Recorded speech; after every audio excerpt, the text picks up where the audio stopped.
Hello students, आज हम आपको एक्सरसाइज 5.2 के पार्ट 2 में प्रश्न संख्या 3 से स्टार्ट करने जा रहे हैं। और इसको स्टार्ट करने से पहले मैंने आपको पिछले वीडियो में बताया था कि एक्सरसाइज 5.2 के लिए बेसिक कंसेप्ट क्या होता है। इसमें मैंने बताया था कि फर्स्ट टर्म में कॉमन डिफरेंस डी और नंबर ऑफ टर्म एन, मतलब ए डी और एन, ये आपका डिमांड होना चाहिए। आप हमेशा सवाल में ये खोजिए कि ए का मान है कि नहीं, डी का मान है कि नहीं, एन का मान है कि नहीं। अगर इन तीनों का मान दिया है तो आप एनवां पद प्राप्त कर सकते हैं, क्योंकि एन बराबर क्या फॉर्म बना था, A plus N minus 1 into D. ठीक है ना, आपका एन बराबर क्या फॉर्म बना था, A plus N minus 1 into D. ठीक है, तो इसमें इस फॉर्म का डिमांड क्या है आपका, ए एंड डी का। देखिए ए एन और डी, ए एंड डी के दिए रहने से आप एन टर्म प्राप्त कर सकते हैं। ठीक है, तो यहाँ पर आपको ये देखना है कि अगर ए एंड डी में से कोई दो मान है, ठीक है, तो तीसरा मान किससे प्राप्त होगा, ए एन से। समझ गए, तीसरा मान किससे प्राप्त होगा, ए एन से। तो कुल मिलाकर हमें इस चैप्टर में क्या देखना है, A N D and A N, है ना। तो ए एन क्या है, जनरल टर्म है। तो जनरल टर्म जो है वह डाउन में फॉर्म लेगा अगर वैल्यू दिया रहेगा। ठीक है, तो इस तरह से आप किसी भी सवाल में ए एन डी का मान या ए एन का मान प्राप्त कर सकते हैं। जो प्रश्न संख्या 1 में था आपका एक सारणी बना हुआ था। ठीक है, इसके बाद आपको प्रश्न संख्या 3 पर हम आते हैं कि अब्सेंट टर्म। ठीक है, अब्सेंट टर्म प्राप्त करना है। ठीक है, तो हम आपको बताते हैं कि इसमें जो है, जो अब्सेंट टर्म है, तो कोई भी पद एडी पर निर्भर करता है, आपको पता है। तो जैसे ही एडी का मान आ जाएगा तो आप किसी भी पद को प्राप्त कर सकते हैं उसके फॉर्म से। ठीक है, जैसे A10, जैसे 10वां पद, तो फॉर्म होता है ए प्लस 9b। आपका डिमांड क्या होगा, एडी। एडी के दिए रहने से 10वां पद प्राप्त हो जाएगा, 20वां पद प्राप्त हो जाएगा, कोई भी पद प्राप्त हो सकता है।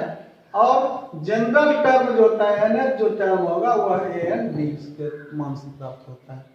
तो यहाँ पर आपका जो मान है, इस प्रश्न को आप देखेंगे तो पता चलेगा कि इस प्रश्न में फर्स्ट टर्म कहाँ कहाँ है ना।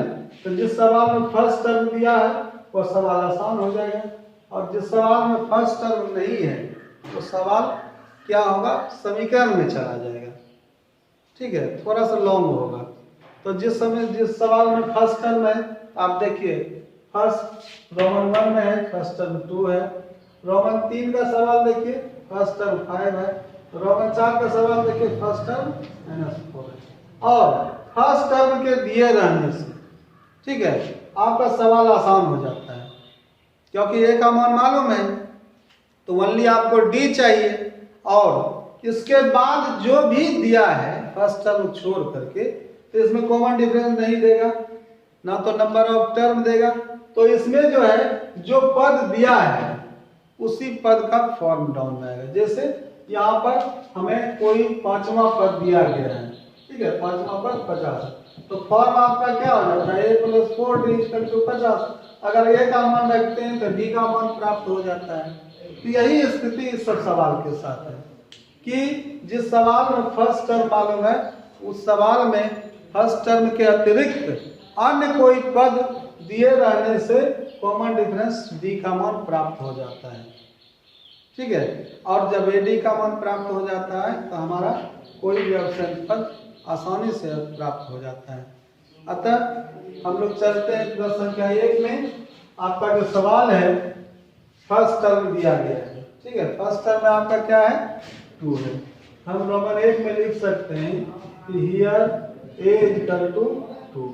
और फर्स्ट टर्म ए के बाद जो भी चीज आपका दिया हुआ है सिर्फ उसको फॉर्म से एक्सप्रेस करना। चलाइए, देखिए ये आपका पहला, दूसरा, तीसरा पद है a3 = क्या होगा, 26। ठीक है ना, a3 का फॉर्म क्या होता है, डाउन में दीजिए, a + 2d इक्वल टू आपका 26 हो जाएगा। ए का मान रखिए, कितना चल रहा है, 2 चल रहा है, तो ए का मान 2 रखने से डी का मान प्राप्त हो जाएगा। देखिए 2 + 2d = 26 या 2d = 26 - 2 या d = 26 में 2 24, कॉमन डिफरेंस बटे में आएगा। यहाँ 2d चल रहा है तो बटा में चला गया, 2 से क्या हो जाएगा 12, इसलिए कॉमन डिफरेंस d का मान क्या हो जाएगा 12 हो जाएगा। ठीक है ना। और d का मान जैसे ही 12 होगा तो जो भी पद एब्सेंट है उसका मान या तो फॉर्म से या तो क्रमागत पदों के रूल से प्राप्त कर सकते हैं। ठीक है ना। तो अगर सुदूर है तो दूर का पद है तो ad के फॉर्म से, और क्रमागत पद है तो क्रमागत पदों के फॉर्म से। तो यहाँ क्या है आपका a2 एब्सेंट है, तो इसलिए a2 बराबर क्या होगा, पूर्व का पद प्लस कॉमन डिफरेंस बताया गया था। तो पूर्व का पद ए या फॉर्म a प्लस b, पूर्व का पद a चल रहा है तो पूर्व का पद a का मान कितना चल रहा है आपका 2, तो 2 प्लस कॉमन डिफरेंस 12, 12 2 14। ठीक है। अतः आप लिख सकते हैं, अतः a2 = 14। ठीक है, यही आपका आंसर है। ठीक है। अगले सवाल में हम आते हैं। तो अगले सवाल में देखेंगे कि फर्स्ट टर्म आपका एब्सेंट चल रहा है। देखिए अगला सवाल जो है वो आपका है फर्स्ट टर्म यहाँ पर एब्सेंट चल रहा है। ए एब्सेंट है, a2 मालूम है, a3 एब्सेंट है, a4 मालूम है। फर्स्ट टर्म नहीं दिया गया है, बताया गया फर्स्ट टर्म नहीं है तो आपका समीकरण बनेगा। चलिए अगर ये बात याद नहीं रहे तो कोई बात नहीं, आपको जो दिया है उसको तो आप एक्सप्रेस कर सकते हैं ना। तो आपको क्या दिया है, तो रोमन 2 में आपको दिया गया है दूसरा पद। तो देखिए आपको दिया गया है हियर a2 = कितना है 13। तो आपको समीकरण प्राप्त होने की स्थिति में आप डायरेक्ट फॉर्म पद दिया गया है कि दूसरा पद 13। इसको पढ़ने का तरीका देखिए, दूसरा पद 13 है। मैं पहले आपको बेसिक कॉन्सेप्ट में बताया था कि अगर कोई पद डायरेक्ट दिया होगा, ठीक है, तो उसका फॉर्म सहित उस पद का वैल्यू लिखिए। तो यहाँ पर पढ़िए आप सवाल को कि दूसरा पद 13 है, तो a2 = फॉर्म दीजिए, a2 = a + b, एक कम भी होता है बराबर 13। एक समीकरण प्राप्त होगा जो समीकरण ad के फॉर्म में एक लीनियर इक्वेशन है। ठीक है, रैखिक समीकरण है। इसी तरह से यहाँ पर सवाल है आपका चौथा पद दिया गया है 3। तो चौथा पद क्या होगा a4, और डायरेक्ट चौथा पद का मान 3 है, तो चौथा पद a4 बराबर a + 1 कम d क्या हो जाता है 3d = 3। समीकरण क्या हो जाएगा 2। ठीक है। इस तरह से मैंने बताया था कि पद जब डायरेक्ट कुछ दिया हुआ है, जैसे 10वां पद 60 है, 25वां पद 75 है, तो उसका क्या करना है, उसको फॉर्म सहित लिखना है। ठीक है ना। ऐसा लिखने से ad का एक समीकरण प्राप्त होता है ad के रूप में। ठीक है। और उस समीकरण को हम जब हल करते हैं तो आसानी से d और a का मान प्राप्त होता है। इसलिए हम पहले d का मान बोल रहे हैं कि d जो है पहले समीकरण में ज्योमेट्रिक प्रोग्रेशन में जो भी समीकरण आता है तो इसी तरह का फर्स्ट टर्म a आगे में लगा रहता है। तो कॉमन डिफरेंस जो होता है उसी को ध्यान में रख करके क्या करना है इसमें कि यहाँ पर विलोपन विधि का उपयोग करना है ना। तो यहाँ पर कॉमन डिफरेंस यहाँ कितना, जिसका कॉमन डिफरेंस ज्यादा होगा जिस समीकरण में, उसी समीकरण में अतिरिक्त जो समीकरण एक तो दिया रहेगा उसको घटाना है। आप देखते हैं समीकरण 2 में 3d चल रहा है और समीकरण 1 में 1d चल रहा है, तो समीकरण 2 में 3d है, ज्यादा कॉमन डिफरेंस का वैल्यू है 3d है, तो इसमें क्या करते हैं समीकरण 2 में 1 को घटाते हैं। ठीक है ना। यहाँ लिखते हैं समीकरण 2 में समीकरण 1 को घटाने पर समीकरण 2 कितना चल रहा है a + 3b = 3 और पहला चल रहा है a + b = 13। घटाने पर नीचे का चिन्ह बदल जाता है। ठीक है, तो a कैंसिल हो जाएगा और 3d में d घटेगा, 2d बचेगा और -13 + 3 है तो माइनस आपका 10 बच जाएगा, या d = -10/2 कितना निकल जाएगा, इसमें कॉमन डिफरेंस -5। इसी कॉमन डिफरेंस का मान आप किसी भी समीकरण में सुविधा अनुसार रख सकते हैं। तो जब डी का मान रखते हैं तो ए का मान प्राप्त होता है। तो हम समीकरण 1 में रखते हैं, है ना। समीकरण 1 में डी का मान रखने पर, डी का मान रखने पर समीकरण 1 आपका क्या चल रहा है, देखिए ए प्लस डी इक्वल टू 13। तो डी का मान कितना चल रहा है, -5। ए प्लस -5 इक्वल टू 13। -5 राइट जाएगा तो ए बराबर क्या हो जाएगा, 13 प्लस 5, इसलिए ए इक्वल टू 13 5 18। तो फर्स्ट टर्म में जो है आपका एब्सेंट भी था, तो फर्स्ट टर्म का वैल्यू आ गया।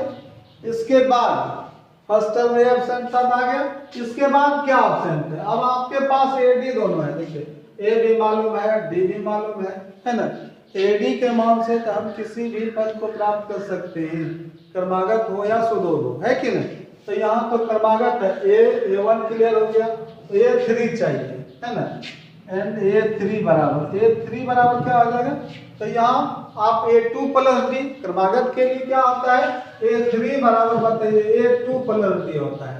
अगर सुदूर होता है तो ए3 बराबर ए प्लस 2डी होता है, ठीक है ना।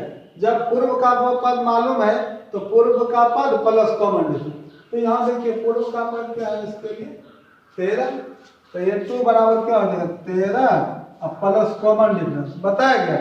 कॉमन डिफरेंस अगर प्लस में है प्लस हो जाएगा, माइनस में है माइनस में, या प्लस कॉमन डिफरेंस करते हैं प्लस -5, तो क्या होता है प्लस माइनस माइनस होता है।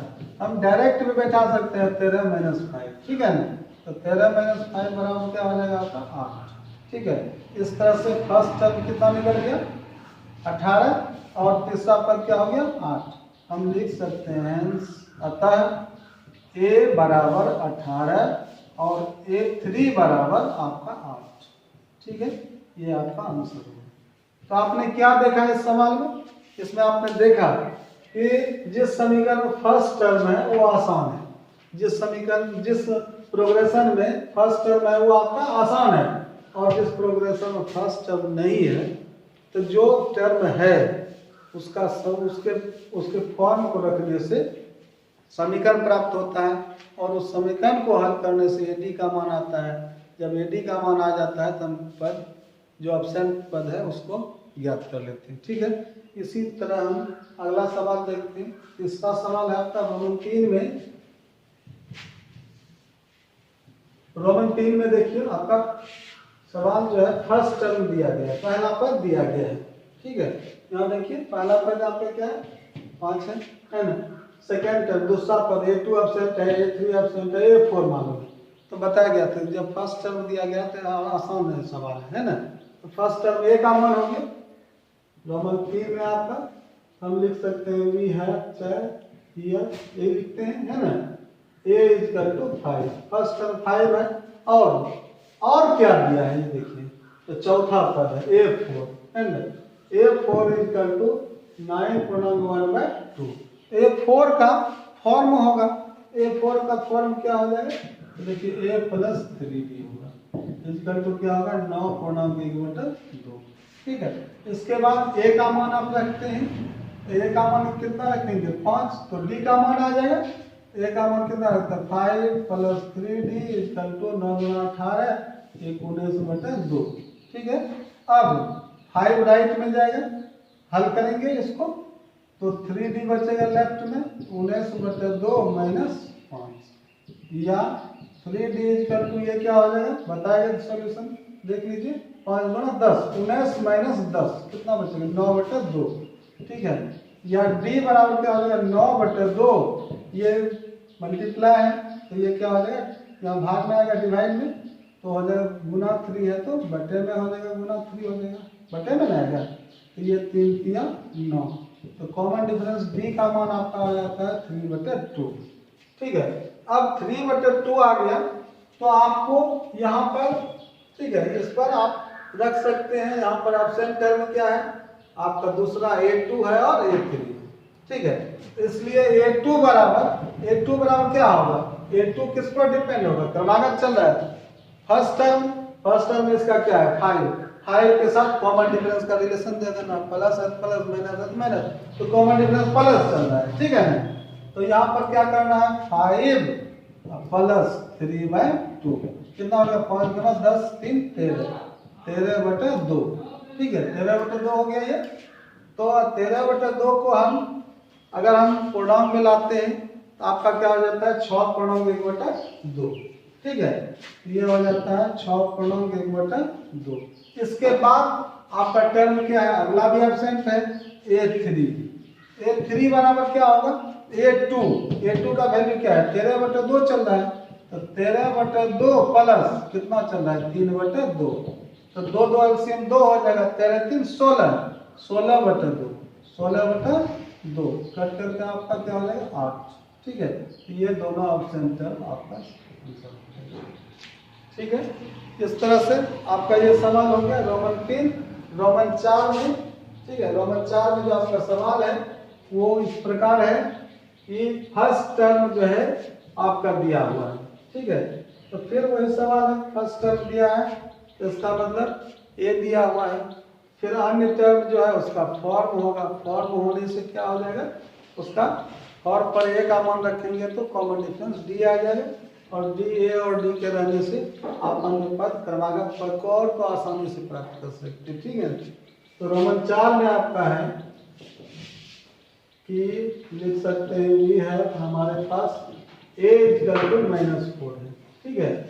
अगला है आपका और कौन सा चीज दिया गया है पहला दूसरा तीसरा चौथा पांचवा एब्सेंट है और छठा पद दिया गया है A6 बराबर कितना है 6 A6 का फॉर्म होगा A एंड D के अतिरिक्त A6 है ना तो बताया गया था A D एंड के अतिरिक्त इसके अतिरिक्त A6 चल रहा है ना तो यहाँ पर A6 का फॉर्म क्या होगा A + 5B = 6 A का मान कितना रखते हैं -4 तो -4 + 5B = 6 -4 जाएगा राइट में तो 5B = 6 + 4 ठीक है या D = 10 हो जाएगा है ना 10 बटा क्या हो जाएगा 5 2 इसलिए कॉमन डिफरेंस D का मान कितना आ गया 2।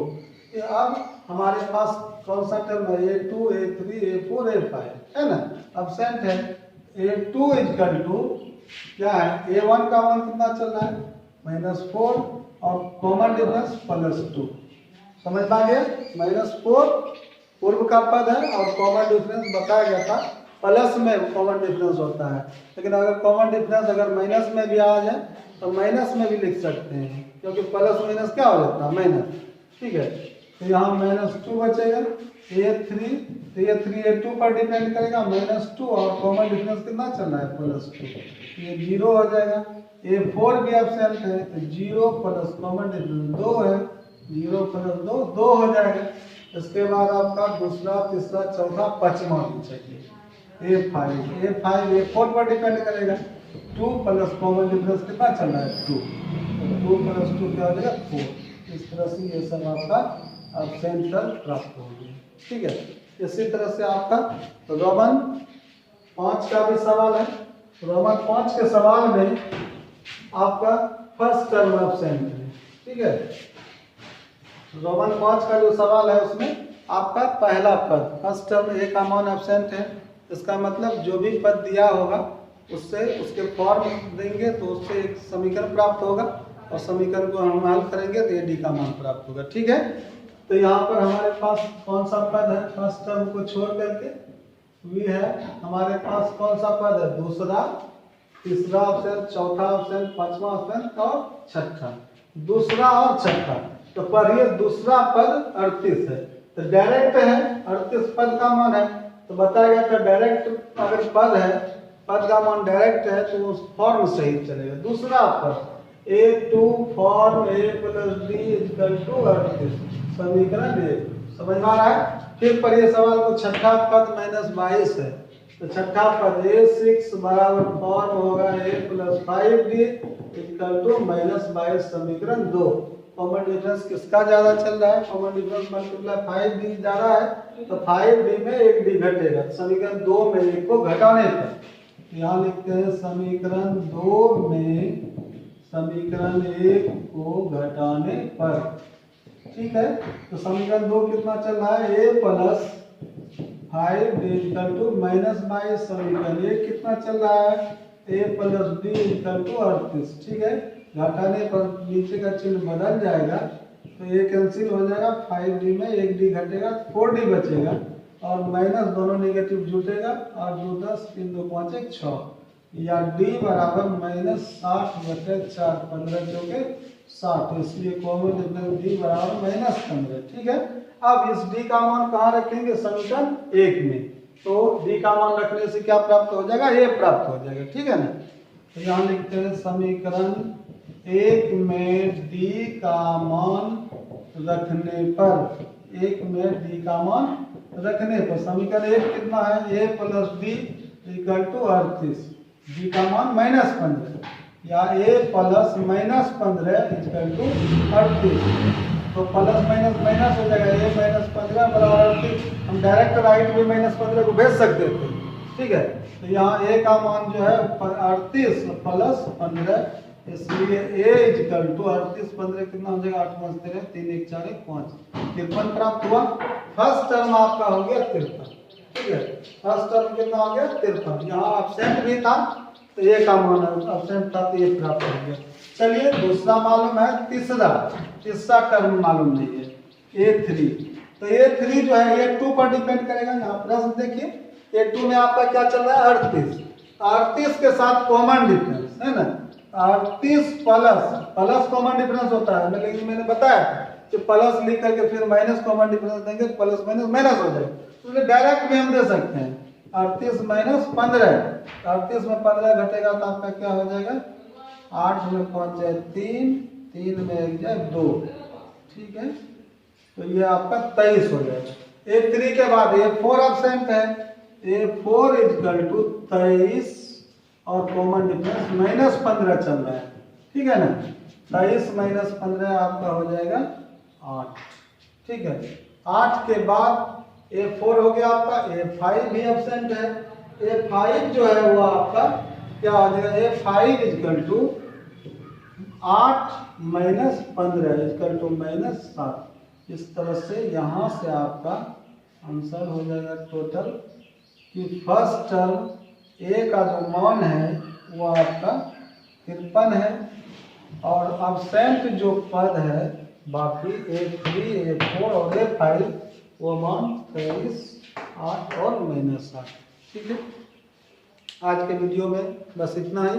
इसके बाद हम अगले वीडियो में जाएंगे, तो उसमें जो है आपका शब्द समस्या है, उसमें शब्द समस्याओं को हम आसानी से हल करने के का नियम बताएंगे।